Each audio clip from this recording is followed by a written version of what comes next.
સમાચારો પર નજર કરીશું। બરોડા ડેરીની ચૂંટણી માટે ઉમેદવારોએ ભર્યા ફોર્મ। મહત્વના સમાચાર વર્તમાન। ડિરેક્ટર સહિતના પદાધિકારીઓએ ઉમેદવારી નોંધાવી છે। દીનુ પટેલ, જીબી સોલંકી, સતીશ પટેલ, રાજુ અલ્વાએ ફોર્મ ભર્યું છે। ડેસર વિભાગમાં કુલદીપસિંહ રાવજીએ પણ ઉમેદવારી ફોર્મ ભર્યું છે।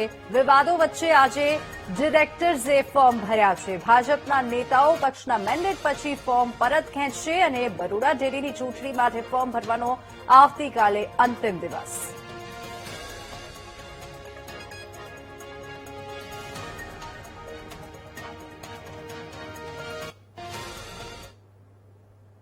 બધી ખબર હોય છે વિવાદ શાના લીધે થતો હોય, કોણ કરતું હોય, એ બધી બધાને ખબર હોય છે। કારણ કે દૂધ ઉત્પાદકોને કે મતદારોને આ વિવાદ સાથે કોઈ મતલબ હોતો નથી, પરંતુ કોઈક ને કોઈક કારણોસર જે કંઈક વિસ્તારમાં નાના મોટા પ્રશ્નો થતા હોય એના કારણે કોઈક વિવાદ કરતું હોય, પરંતુ પાર્ટીને બધી ખબર હોય છે। ભારતીય જનતા પાર્ટીના ધારાસભ્યો છે। ભારતીય જનતા પાર્ટીમાં કેટલાય વર્ષોથી આ મેન્ડેટની પ્રથા અમલમાં આવેલી છે અને એ પ્રક્રિયા છે, એ પ્રક્રિયા જેને પણ પાર્ટીએ નિરીક્ષણ કરવાનું અને પછી રિપોર્ટ કરવાનું કામ સોંપ્યું છે એ લોકો એમનું કામ કરશે, પણ સમયસર ફોર્મ ભરી દેવું એ દરેક ઉમેદવારની જવાબદારી છે। એના ભાગરૂપે આજે અમે બધાએ ફોર્મ ભર્યા છે। વર્ષોથી આમ તો આ જવાબદારી નિભાવતા આવ્યા છે અને આવનારા વર્ષોમાં પણ અવિરતપણે એ પ્રકારે કામ કરતા રહીશું।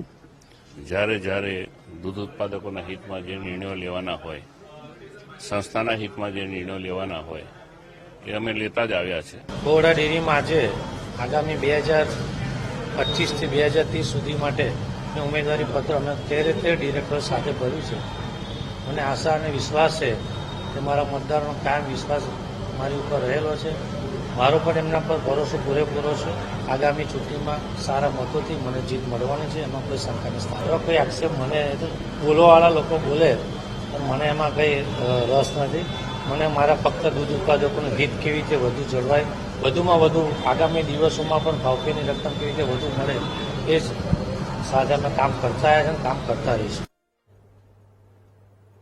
ધાબળા પ્રકરણથી ચર્ચામાં આવેલા ભાસ્કર ભટ્ટે બરોડા ડેરીની ચૂંટણીમાં ઉમેદવારી નોંધાવી છે। બરોડા ડેરીની ચૂંટણીમાં સૌથી ચર્ચિત ચહેરો બન્યા ભાસ્કર ભટ્ટ।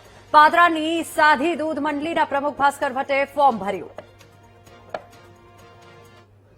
મેં 2 વખત સાધારણ સભામાં હાજરી આપેલી હતી, મારી પાસે પુરાવા છે। તો એમને ડેરીના જે પેલા નિયમો લેવાના હતા એમાં મને લખીને આપ્યું કે એક જ વખત તમે હાજર રહેલા છે, એટલે મેં અરજી આપી, મેં મારા પુરાવા રજૂ કર્યા કે ભાઈ હું 2 વખત હાજર રહેલો છે। 64મી ને 65મી ફરી સુધારીને એમને મને દાખલો આપ્યો।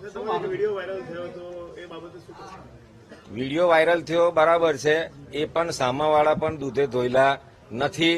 બધા એ દીનુ મામા હતા અને દીનુ મામા બી દૂધે ધોયેલા નથી। એ પણ 100 પાદરા તાલુકામાં જઈને પૂછ્યા હો તમે, પોતાના ભાઈબંધના લેડીઝને નહીં છોડ્યા, એમની છોકરીને નહીં છોડી ને કોઈને છોડ્યા નથી। હું ટાર્ગેટ એટલે કે હું એમનાથી છૂટો પડીને એમએલએ ચૈતન્યસિંહ ઝાલા બાપુ જોડે ગયો, એમને દુખે છે।